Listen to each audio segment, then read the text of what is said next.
tila napatotohanan na ang salaysay ni President Bongbong Marcos at Sandro Marcos na di umano'y hindi tunay na Marcos si Senator Amy Marcos. Ito nga daw ay matapos na ilabas ni Imelda Marcos ang di umano'y resulta ng ginawa nilang DNA test. Ayon sa ulat, lumabas daw na match ang DNA ni Amy sa isang malaking tao na kilala ng lahat. Ayon sa publiko tila totoo nga ang usap-usapan na si dating Pangulong Rodrigo Duterte ang tunay na ama ni Senator Amy. Samantala patuloy pa din naman ang paglabas ng mga ebidensya sa di umano'y patuloy na pagnanakaw ni President Bongbong Marcos sa kaban ng bayan. Narito panoorin ang video. Alam mo niyo yung truck ng pera, ang nagbanggit po nito ay walang iba kundi yung pinuno ng Senate Blue Ribbon Committee. Bakit pong mahalagang pag-usapan natin?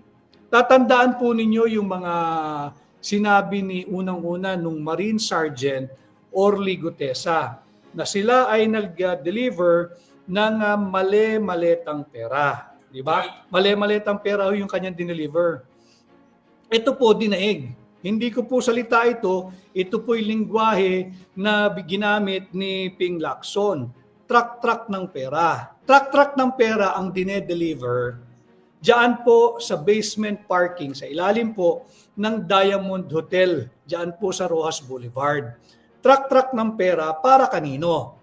Kay dating Yusek Trigiv Olaybar or Trigiv, hindi ko kasi siya kilala eh. Kung ano man ho yung pangalan niya, pakikita ko ho yung larawan. Ni dating Yusek si Trigiv Olaybar at ito pong si di umanong kanyang sidekick. Hindi ko alam kung sino si Batman at kung sino si Robin. O kung sino si Robin at kung sino si Batman.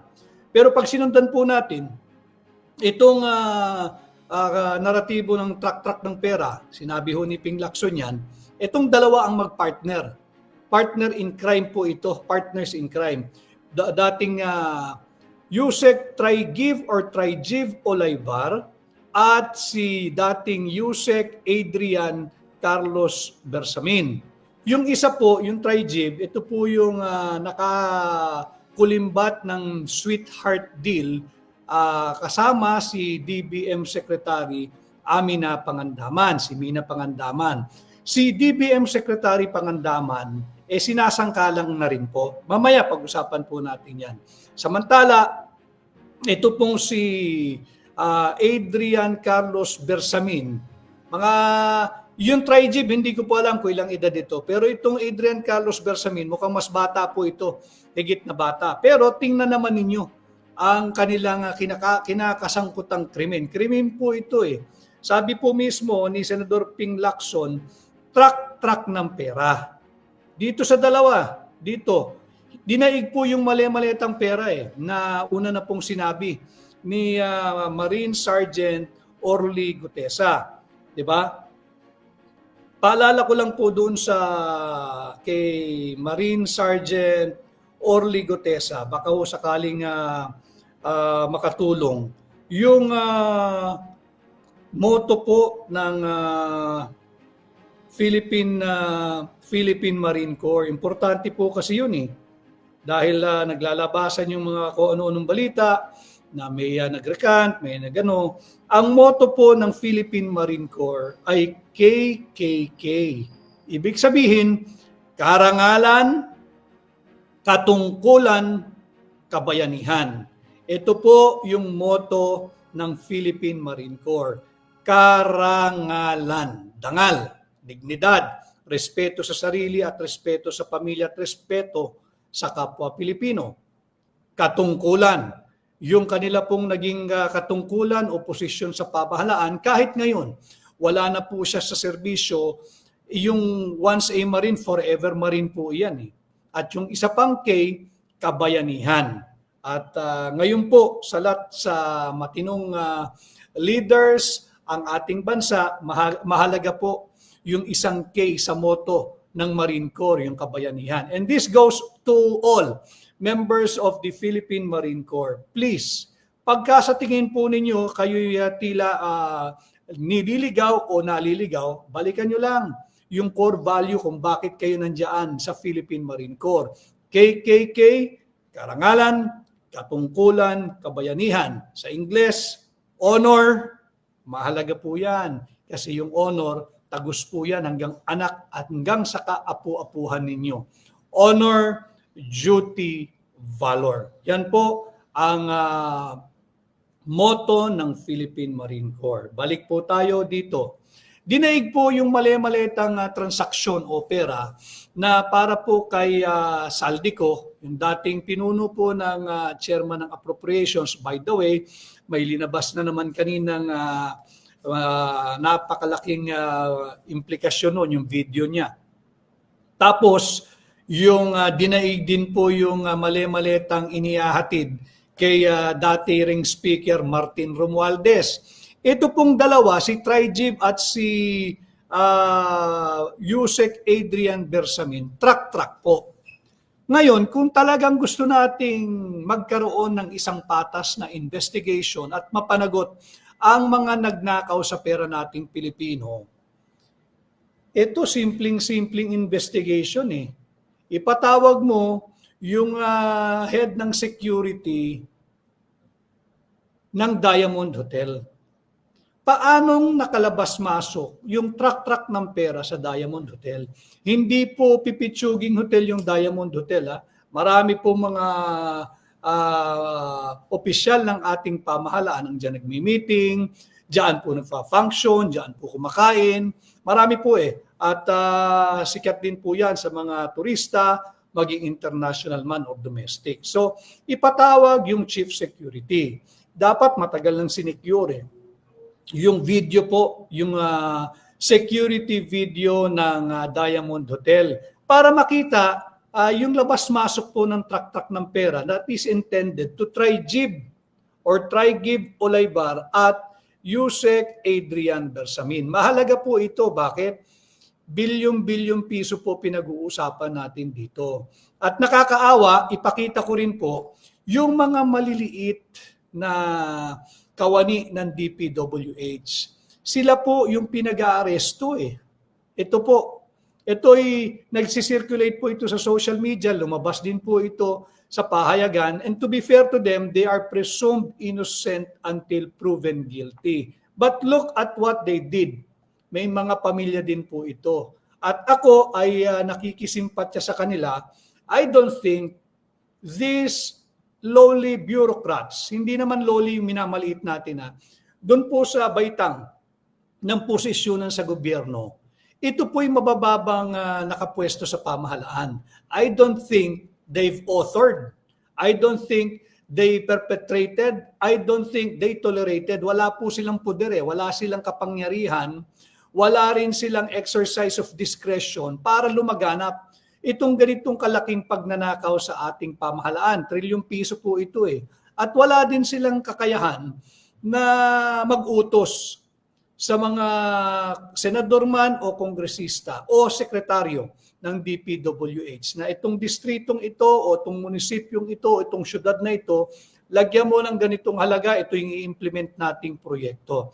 Kawawa po sila Samantala, yung tumanggap ng truck na pera, ipakita po natin muli yung dalawang, yung Batman and Robin, ito po walang ginagawang aksyon ang pamahalaan. Kwento lang na tila they have misrepresented and used the name of the office of the President or President Bongbong Marcos at na hoodwink, na nabudol po daw nila tila si Mina Pangandaman. Bandang uli, ang maiipit po dyan, yung dating DBM Secretary Mina Pangandaman. Hindi po pwedeng mabudol yun. Matalas po yun, marunong po yun sa trabaho And to be fair to the lady, matalino po yun, may galing po yun. Maganda po yung aral nun. But kung paano napalawak yung ganitong kalawak na korupsyon, kasi nga hindi ba yung 2.85 billion sweetheart deal sa pagitan ni dating DBM Secretary Mina Pangandaman na ngayon ay sinasangkalan na rin. At nitong Trigib Olaybar ng dating DepEd Yusek. Imaginin mo, Yusek ka ng DepEd, nakikialam ka sa DPWH. Kanya nga nakakontrata po, naka-corner po sila ng sweetheart deal. Meron palang wingman ito. Hindi natin ngayon alam kung sinong wingman sa dalawa. Si Trigib ba ang wingman ni Adrian Bersamin o si Adrian Bersamin wingman niya itong Yusek ng DepEd? No? So, dapat imbestigahan. Ang dali po niyan eh. Kung na-identify na armored vehicle, yung naghahatid ng pera, truck ng pera sa Diamond Hotel, pinangalanan po yung hotel, Diamond Hotel. Sigurado, meron ding tatak kung anong kumpanya yung naghatid ng pera sa Diamond Hotel, yung truck ng pera. Ipatawag yung chief security ng Diamond Hotel, ipasecure dapat yung CCTV ng Diamond Hotel, ipatawag yung kumpanya ng armored service or yung armored van service at imbestigahan. Saan ninyo kinuha yung pera? I'm sure may pinagmulan yan. Sa land bank magaling yan. Kasi kung pera ng gobyerno, land bank lang bubulwak yan. Land bank ang pagkukuhaan ng pera niyan. Maliban na lamang kung ito ay dumaan na sa isang kontratista. Yung kontratista, maaari niyang gamitin yung kanyang personal bank depository. Not necessarily land bank. Pag na-issue na siya ng bayad, pwede niyang gamitin yung kanyang personal account at doon niya naman ilabas yung pera para lang po magkaroon ng layering. Madali po yan. Bakit? Dahil obligasyon nung mga nagpapalabas ng ganitong mga naratibo sa ating mga Pilipino. Malapit na naman po ang Biyernes, huling araw ng buwan ng Nobyembre at karamihan ay sasahod tuwing katapusan. Hindi niyo pa ho nahahawakan yung inyong pinaghirapan sa loob ng kinsenas, bawas na po yung inyong buwis. Papayag ba kayo na itong dalawang kolokoy lang ang ang itinuturong nagnanakaw ng ating pera? Na tila sila yung mastermind. Hindi po pwedeng yan ang mastermind. Imposible pong mastermind dyan. Ito po ay ang nagpahayag po nito, para lang po kumpleto tayo ha. Inilabas po ito sa news portal ng INQ or Inquirer.net. Ipapakita rin po natin. At ang source po nila ay si Senador Ping Lacson. Yung sa Inquirer.net, pakilabas lang natin yung isang photo natin. Yan po, makikita ninyo, ito po ay Inquirer.net. Yung sabi ni Ping Lacson, yung dalawa nakakuha ng kickback from insertions na inilahad ni Zaldico. Pupunta po tayo kay Zaldico. Alam ko maraming mainit sa kwentuhang yan. Yung linahad ni Zaldico kanina tungkol naman sa 50 billion pesos na insertion ni Sandro Marcos, yung congressman ng Ilocos Norte. Pag-usapan din po natin yan. Dito ho muna tayo para ma-establish natin yung kwento ng truck ng pera. Hindi na po biro to, daig nito si Martin Romualdez at si Zaldico eh. Truck ng pera. Ano na po ito? Sophisticated thievery na po ito. High-tech na po itong dalawa. Gumagamit na po ng armored vehicle. Yung ninakaw nila, ayaw nilang mahipo ng iba, ayaw nilang mabawasan kahit isang piraso ng 1,000 piso. Ganyang kaswapang yang mga yan. Pero kagaya ho ng pinakita kong larawan kanina, ito po itong dalawa mga mid-level po ito, mga mid-level. Yung naunahong pinakita ko, kaya po demoralize hindi lamang po ang mga empleyado ng DPWH. Para lang po alam ng ating ng kasalukuyang administrasyon, you are creating so much animosity within your administration. Bakit? Nagagalit na at low moral na yung mga nagtatrabaho ng matino sa gobyerno. Napakabilis ninyong magpapakulong, magpapaaresto ng mga lowly employees. Again, no, I don't mean disrespect. Lowly in terms of rank po. Yung mga empleyado ng DPWH, hindi kayang mag-author niyan o mag-akda ng ganitong katinding web of corruption coupled with web of lies. Kawawa po iyan. So naging small time itong si Martin at si Saldi kung yung susundan natin itong ibinalita ng Inquirer.net. Truck ng pera. No? So dito, talagang dapat imbestigahan yung Diamond Hotel, ipatawag yung chief security, ipatawag yung nagbabantay doon sa CCTV, at sino pa yung mga kasama nitong Trigib Olaybar at Adrian Bersamin. Bakit ang drop-off point ng pera ay Diamond Hotel? Anong significance ng Diamond Hotel? Si Adrian Bersamin ba lumakad ng solo? Alam ba ito ng kanyang tiyuhin? O meron ding mga kasabwat na undersecretary or assistant secretary level itong si Adrian Bersamin? Dapat yan, palawakin yung investigation. Huwag natin pag-initan yung mga maliliit na empleyado ng DPWH. I saw one footage, one video in the post of ni Joey Cruz, si Joa de Viv. Meron siyang pinost doon kung paano raidin yung bahay ng isang DPW engineer. Overkill po iyon. Ang ibinibintang po ron, bahagi dito sa skema ng korupsyon. Wala pong pinatay yun. Nakita nyo naman, nakadraw lahat ng baril ng NBI. That's not the way to serve a warrant. Maglalabas ka lang ho ng armas kung kilala yung tao bilang armed and dangerous. Kung wala naman siyang kasaysayan o history at ikay magse-serve ng warrant of arrest, overkill po yun.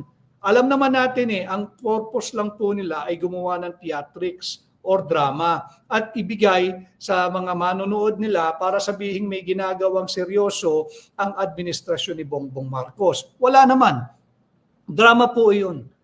Pwede ka namang kumatok, agad-agad po nilang sinira yung pintuan. Pati po sa pagse-serve ng warrant of arrest or search warrant, meron po tayong tinatawag na tamang proseso. Kakatok ka muna, pag hindi ka pinagbuksan, nakailang katok ka na, that is the time that would warrant that you resort to other means para maka-gain access ka doon sa loob. Ano ho? Yung video yung pinakita, talagang sinisira na agad yung pinto. Kawawa po yung mga ordinaryong tao. Ulitin ko alam naman natin pare-pareho kung sinong dapat ninyong tinutugis. Huwag na kayong magpagamit. Kung mali ang iniutos, huwag kayong sumunod. Wala namang masama na hindi kayo susunod sa maling utos. Ngayon, kung kayo naman nais magpabibo, huwag naman yung mabigat na kamay ng batas ang gagamitin ninyo dahil hindi naman po kinakailangan. So dito sa track ng pera, nabanggit po kanina ni Saldico sa kanyang bagong video na may 50 billion na insertion yung Ilocos Norte, hindi ko lang alam kung ano po ang kanyang distrito yung congressman ng Ilocos Norte na si Sandro Marcos, 50 billion. Binanggit siya ni Saldico. At bukod doon, mamaya may papakita tayong video, nag-jive po lahat nung kanyang testimony. Inatras ko po ng kaunti ito. Ito po'y lumabas na sa pagbabalita ng GMA7. Pinakita na po ito ng GMA7, may full report po sila rito. So, yung kaninang isiniwalat ni dating Congressman Saldico. Ulitin ko si Saldico hindi po santo yun. As chairman ng appropriations, inaamin naman niya, isa siya sa mga gumawa ng ganitong katinding korupsyon dahil inutusan siya. Meron siya kanina, mahalaga po yung sinabi niya. February 2025 or February 25, 2025. Paki-correct nyo na lang po. February, sandali, tama po yun. Si Atruel Lotero 6211, puro dilis, sapsap lang huli. Mga balyena pating nakatakas. Yun nga ang kaya po demoralize ang mga empleyado ng ating pamahalaan, hindi lang DPWH. Sapagkat nakikita natin, sila'y sinasangkalan, parang si Mina Pangandaman, parang yung dating executive secretary din na si former Chief Justice Lucas Bersamin, nasasangkalan. Ngayon, iipitin nila yung Trigib Olaybar at yung Adrian Bersamin. Kung kayo inutusan lang din, siguro natukso lang din sila, wala Open season ng pagdamba ng pera Baka natukso, dumiskarte, at dung kanilang diniskarte, linalaglag na rin sila. Same story with Saldico. Saldico, ibinato sa ilalim ng bus at nagsalita. Itong dalawa, itong Trigib at Adrian Bersamin, lalo na yung Adrian, bata pa ito, pero boundary na ito. kung gusto mong salbahin yung inyong dangal, siguro magsalita ka na rin ng iyong nalalaman. So sumulat ayon sa video ni Zaldico, meron siyang personal na sulat, confidential letter, papunta kay Bongbong Marcos noong February of this year. At doon nga, ilinahad niya kung bakit ganoon yung management niya bilang chairman ng appropriations, bakit ganoon yung distribution ng pondo, bakit yung mga insertion. At nagkita rin sila, detalyado po yun isang February 2025, isang March 2025. Meron pong petsa, March 2025. Alam ko pong alam nyo na ito, para lang po nasa tamang konteksto. Ang kanilang pinagtagpuan ay yung 1201 Aguado Street. Tapat po ito ng Gate 4 ng Malacanang. No? Mabigat yung binitawang pahayag, tila kinote niya si Bongbong Marcos. Ang sabi daw sa kanya, "Huwag mo akong pigilan sa mga insertion ko." Mabigat po yun. Mabigat po yun. "Huwag mo akong pigilan sa mga insertion ko." Ito po yung pinakamabigat. "Huwag ka na makialam sa budget." Alam mo ninyo, yung laging binabida nung una na wala raw pakialam ang executive sa pagdating sa paghulma at pagpanday ng ating tao ng budget. Tama po yun kasi yung power of the purse, nagmumula po yan, hindi nga po sa Senado kundi sa mababang kapulungan. Pero kung sabihan ka, as per the narrative of Zaldico, huwag ka na makialam sa budget. Yun daw ang galit na pahayag na ginawa sa kanya ni Bongbong Marcos. Yung insertion is yung sinasabi niyang 100 billion pesos insertion. Ito po yung 2025 budget yung aming ibinulgar na maraming bicameral conference committee report na blanco. Incidentally, nakakalungkot po dahil lumabas na yung mismong former chairman ng appropriation itong illegal, immoral, invalid, criminal, and unconstitutional 2025 budget. Ito po yung aming dinala sa Korte Suprema upang questionin ang constitutionality at ipawalang bisa. As early as March 4, nung meron pong unang pagdinig, ang ganda na po nung direksyon ni Senior Associate Justice Marvic Leonen. Meron siyang mga sinabi na he wants to know the participation as early as March 4. Tama po yung direksyon ni Senior Associate Justice Marvic Leonen. Anyway, patapos na po yung taon, hindi naman tumakbo na itong kasong ito. Tama po yung direksyon ni Senior Associate Justice Marvic Leonen. Ang sinabi niya noong March 4, 2025, gusto niyang malaman yung partisipasyon ng mga senador at congressmen sa paggamit at pagpapalabas ng unprogrammed appropriation as early as March 4, 2025. He is already pursuing the right track and already intimated and perhaps raised the question that are relevant. March 4, noon pa lang, hindi ba meron pang isang nakabinbin na kaso na i-file naman ng FPJPM, si Joseph Cadsawa ng kanilang Pangulo, na kini-question naman yung paggamit at illegal na pag-disperse ng mga unprogrammed appropriation. Si Mina Pangandaman din po makakasagot niyan So bukod doon, gusto ring malaman ni Senior Associate Justice noon yung mga pangalan ng Senate and House contingent pagdating sa Bicameral Conference Committee report. Why am I bringing it up again now when it was discussed as early as March 4?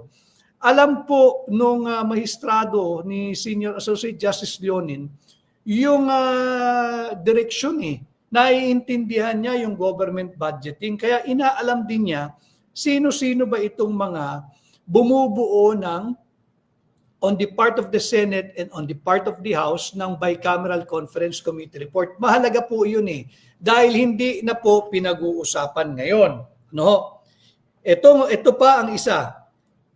he required, meaning si Senior Associate Justice Marvic Leonen, he required the presence of Congresswoman Stella Kimbo sa susunod na pagdinig. Yun nga po yung April 1, 2, and 3. Unfortunately, it was shelved, it was moved to May 19, and then shelved indefinitely. Wala na po yun.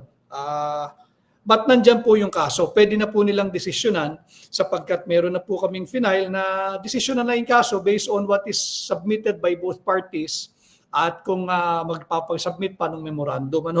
So tama yung direksyon ng kaso. Bakit ko po minarapat na sariwain yung nangyari noong March 4, 2025 sa pagdinig? Sapagkat tama po yung direksyon tinatahak ng Korte Suprema. Kung agad-agad na aksyonan, we could have stopped the bleeding.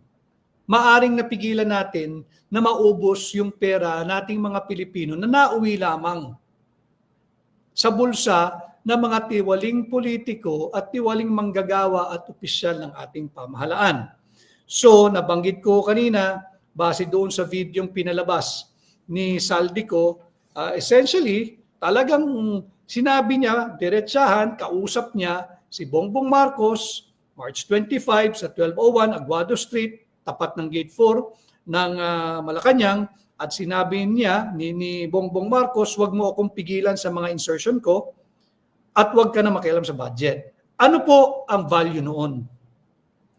Matatandaan po ninyo, hindi po ito alam ng mga trolls na bisita po natin kasi wala naman pong tamang pag-iisip yung mga yan at hindi po nila alam yan.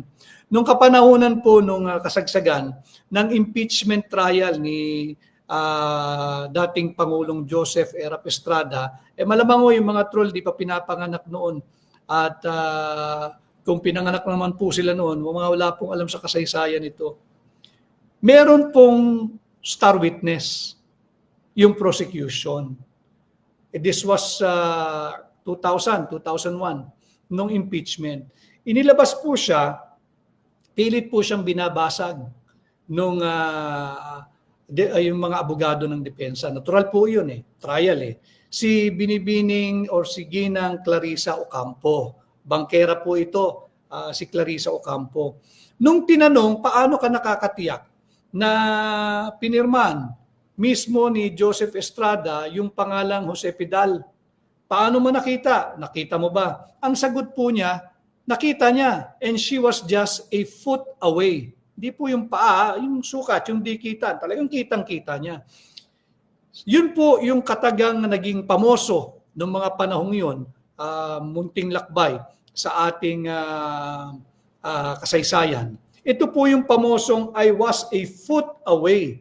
Yun po yung napaka-credible na naging testimonya ni Ginang Clarissa Ocampo, isang bangkero po na siya ang may dala yung specimen card, yung pagpipirmahan na pinirmahan po ni dating Pangulong Joseph Erap Estrada sa pangalan na Jose Pidal, yung Jose Pidal account.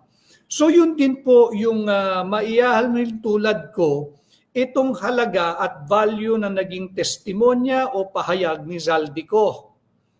Yung sinabi niya na nagkita sila noong March 2025, nagkita, personal, face-to-face.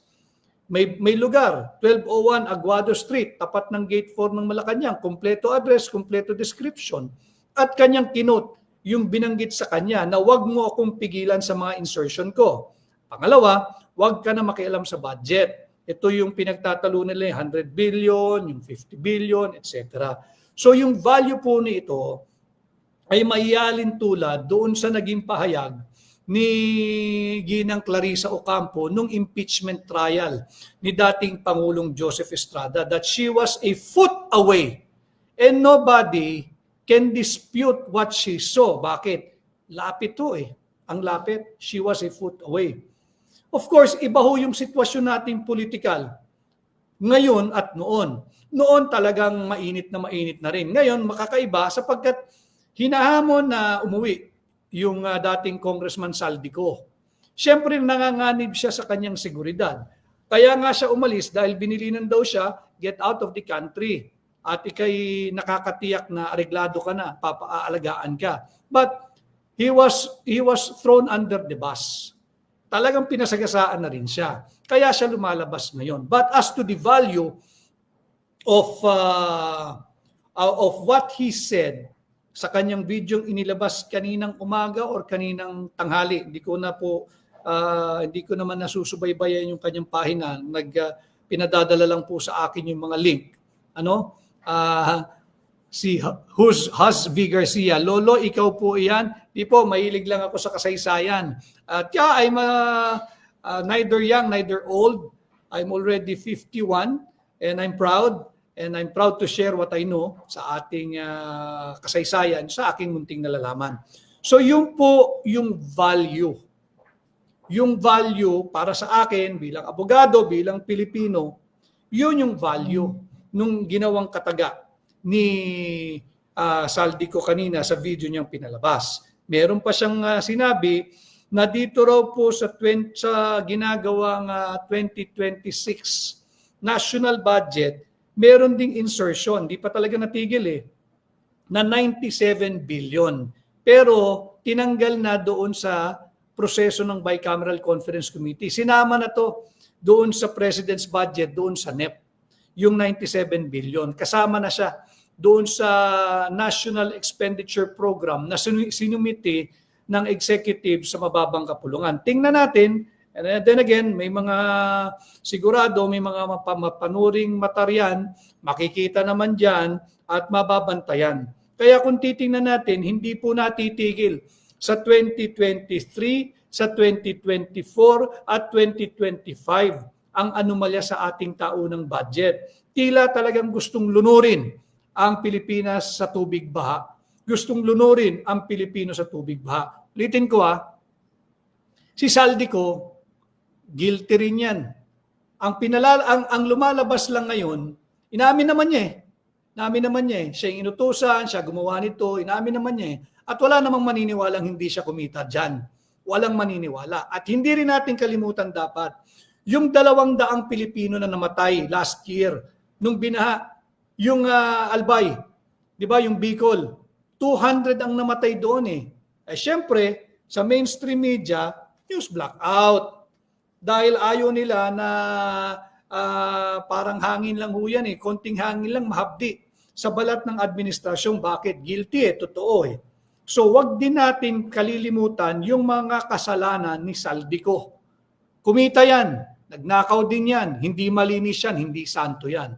Usapan lang natin bilang ating pong advokasya, iangat ang antas ng pampublikong diskurso, linalagyan natin ng tamang konteksto yung mga kaganapan. That's why medyo mahaba po yung ating mga tatalakayin ngayong hapon.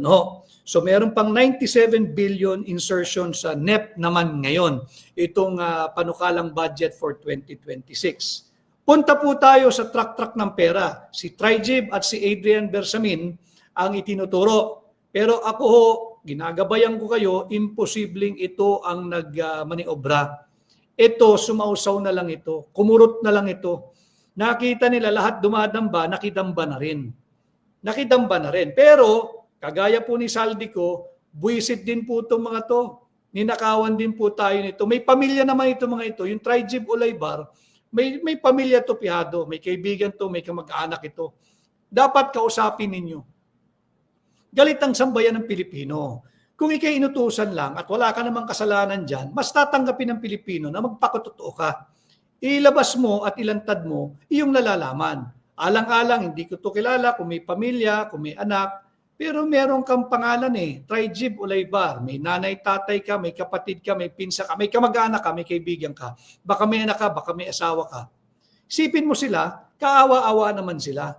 Dahil nagpagamit ka, o baka nagkamali ka, ituwid mo, paano? By paglabas mo, para man sa honor, dangal at dignidad ng pamilya mo. Ganon din yung Adrian Bersamin. Imposibleng mag-isang lumarga to.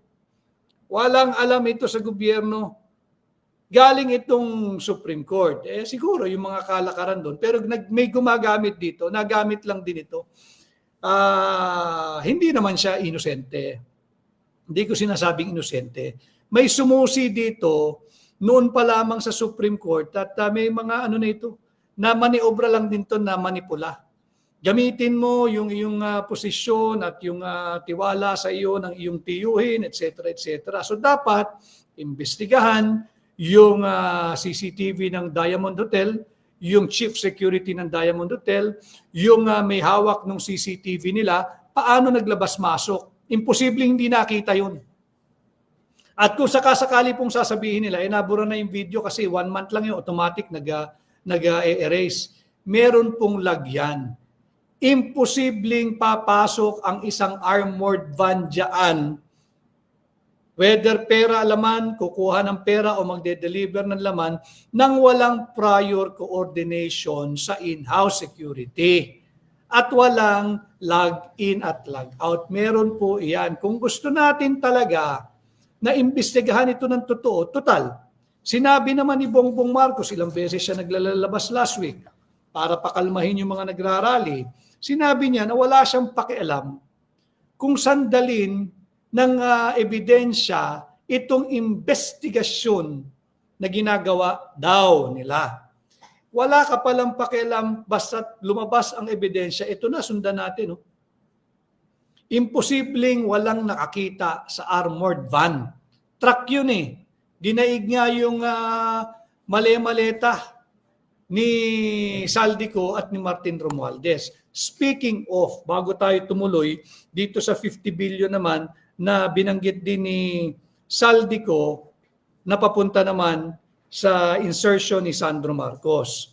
Merong isang larawang nag-circulate sa social media, yung male-maletang pera, pakikita din po natin para kumpleto ho tayo rito. Ito po yung male-maletang pera. Hindi ko lang alam kung ito rin yung lumabas na meron pong kalendaryo ng pamilya ni dating Speaker Martin Romualdez. Ano po yung kahalagahan nun? Ano po yung relevance? Ano po yung value nun? Ang ano po nun ay ganito. Kung ito may poster dyan ng pamilya ni, may kalendaryo ng pamilya ni dating Speaker Martin Romualdez, malamang garahe niya yan. Diyan ibinaba yung pera. Pero sabihin nilang circumstantial. Kung gusto po talaga nila na mag-imbestiga, andyan na ho sa larawan, no? Etong sports car na ito, na kulay silver, metallic, or gray, meron tayong nagbigay ng impormasyon na ito ay isang sports car. Mukha naman na Maserati. Mahal po yun. Mahal po yung Maserati. At I think ano rin ito yung mga supercar kung tawagin, talagang malakas sa makina, kakaiba, ilan lang ang meron. Kung talagang gusto nating malaman, yung sinasabi ni Saldico, kung ipaparehas lang yung investigation, kaya rin naman ito ng Blue Ribbon eh. Ay yung conduction sticker, mga kababayan? Silipin po nyo yung conduction sticker. Ipa-enlarge, ipahanap. Saan? Bureau of Customs. Traceable yan. Imposibleng hindi nila matrace yan. Whether yan in-import ng local distributor ng Maserati o may nag-import, mate-trace po yan. Kung saang port pumasok, kung sino yung importer, kung sino kanino nakakonsign, magkano yung binayarang buwis, at sino nagmamay-ari. Yan po ay dark gray o metallic silver. Makikita po natin sundan lang po yung conduction sticker, ang linaw Kung sasabihin ng BOC, halimbawa ng Bureau of Customs, na wala ng dokumento yan kasi close na yung transaksyong yan, yung po ay panloloko na. Meron pa yung next layer yan. Puntahan ninyo yung Land Transportation Office. Magmamatch po yan. Magmamatch po yan. Yung conduction na yan at saka kung sino yung nagparehistro, sino may-ari, anong plaka in-issue. Meron din pong tinatawag yung Certificate of Payment or yung CP ng Customs. Hindi ho madaling maniobrahin pag dumaan sa gobyerno. ang dami pong dokumento niyan, ang daming papel. Kanya kung totoong investigation lang ang gagawin, matutumbok at matutumbok ito pong dark gray na Maserati, merong information na ito ay pinasok ng Brilliance Motor Corporation. Dapat check din yan. So dalawa lang ang kausap dyan. Bureau of Customs at saka LTO. Matitrace po yan. Matitrace po yan. Yung Bureau of Customs, sila po ang nag-process, nag-facilitate at nag-issue ng CP, yung Certificate of Payment. Yung LTO, syempre naman ire-rehistro yan. Mapwera na lang na hindi na-rehistro. Pero mahahanap po yan eh. Mahahanap po yan. So, nandyan po lahat. Hindi tayo dito nagdidiskurso ng basta diskurso lang.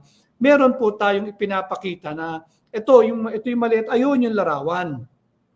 Ayun yung larawan. So, ito, masasabing, hindi, baka supporter lang, circumstantial yan, etc., etc.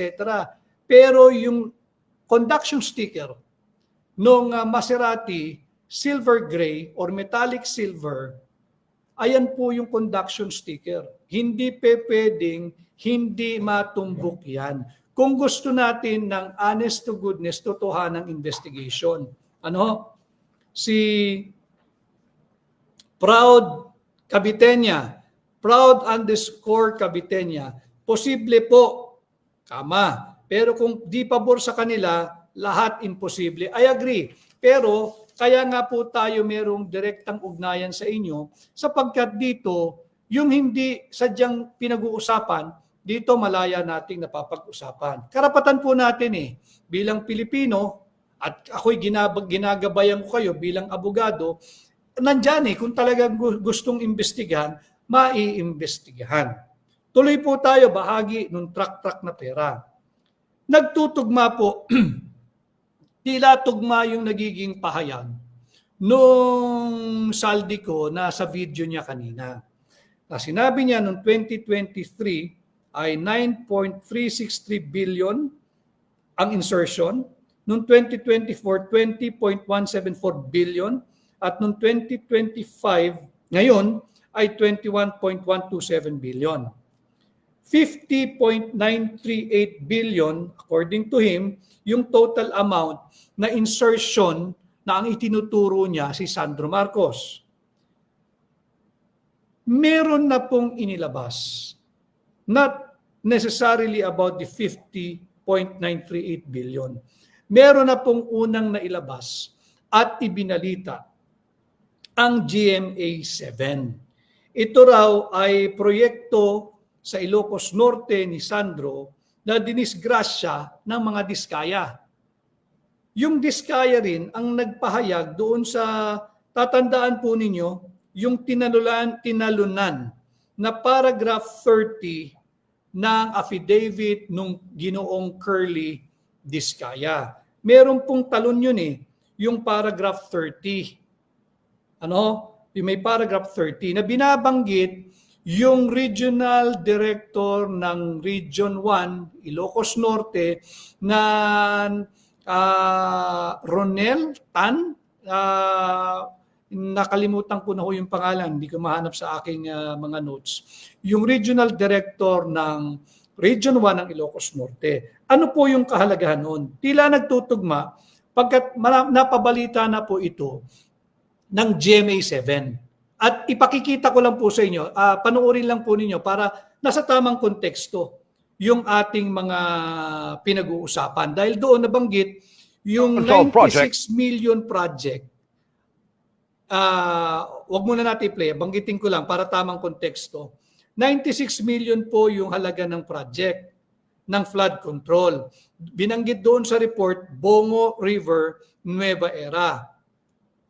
Merong nandoon pero wasak agad. At yung issue nung sa pagiging substandard. Wasak ho agad, na wash out agad yung river wall. Na kahit na ito ay wala pa o mag-iisang taon pa lamang na nagawa ang itinuturong kontratista yung mga diskaya. Nasira agad nung bagyong Egay. Pinalabas na po ito ng GMA7. Meron din silang ipinakita na ayaw magpakita ng muka, ayaw pangalanan, pero empleyado, according to GMA7, ipakikita ko po yan, na yung proyekto hindi raw po dumaan sa munisipyo or sa LGU ng Nueva Era. So paano ka mag-implement nang hindi ka man dumadaan sa LGU?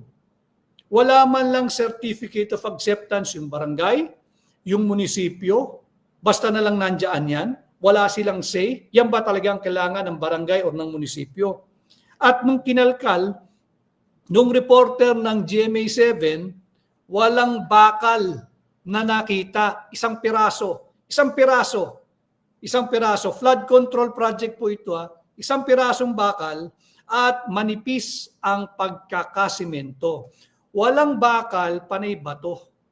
O talagang ampaw, talagang halo. Kahit walang bagyo, pag dinaanan ng malakas-lakas na ragas ng tubig yun, mawawasak po yun. Bakit? Bukod sa manipis, yung simento, yung outer cover niya, yung outer support niya, wala pong bakal sa loob that will hold all these rocks para lalong tumibay. Nandiyan po yan. At katangi-tangi, doon daw po sa 36 flood control projects, 32 ay nakuha ng mga diskaya. Yung kanilang limang kumpanya, distributed po yan. Yung 16 projects in 2022 to 2023, karamihan ay 48 million. Halos pare-pareho yung halaga. Meron dalawa at 70 million. So for 2022 to 2023, ang kabuuang halagang binanggit ay 1.96 billion. Ang nagbanggit po nito ay yung reportorial team ng GMA7. Pakikita po natin maya-maya lamang. Ano yung significance ng 1.96 billion? This was reported, I think, a month ago or 2 months ago ng GMA7. 1.96 billion yung binanggit. Nakabuang halaga for 2022 to 2023. Merong nagsisirculate din, kasabay ng video ni Saldico, meron pong mga proyekto, tugma po yung halaga 1.96 something billion din. Kaya dito, hindi mo pwedeng sabihin gawa-gawa lang ng kwento Sinong gumawa ng kwento? Si Saldico o yung GMA7? Yung GMA7 gumawa ng kwento o si Saldico? Kinopya lang ni Saldico yung naging balita ng GMA7. Imposible namang gagawa ng bali-balita lang ang GMA7 dahil sinabi dyan sa report na ipapalabas po natin maya-maya ay produkto ito ng kanilang parang investigative or integrated research team.